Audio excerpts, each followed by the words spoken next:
বিএনপির চেয়ারপারসন ও সাবেক প্রধানমন্ত্রী বেগম খালেদা জিয়ার স্বাস্থ্যের উন্নতি হয়েছে বলে জানিয়েছেন তার ব্যক্তিগত চিকিৎসক ও স্থায়ী কমিটির সদস্য ডাক্তার AZM জাহিদ হোসেন। তিনি জানান, বেগম জিয়া কারো সাহায্য ছাড়া একাই হাঁটতে পারছেন। রোববার সাংবাদিকদের কাছে তিনি এসব কথা বলেন। এদিকে প্রতিদিনের মতো ক্লিনিকে সস্ত্রীক মায়ের জন্য খাবার নিয়ে এসেছিলেন বিএনপির ভারপ্রাপ্ত চেয়ারম্যান তারেক রহমান।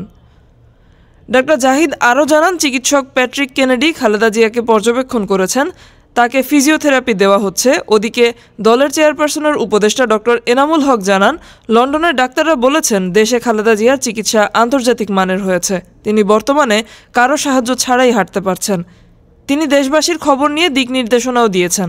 খালেদা জিয়ার খোঁজ নিতে ক্লিনিকে সামনে প্রতিদিন ভিড় করেছেন বিএনপির নেতাকর্মীরা।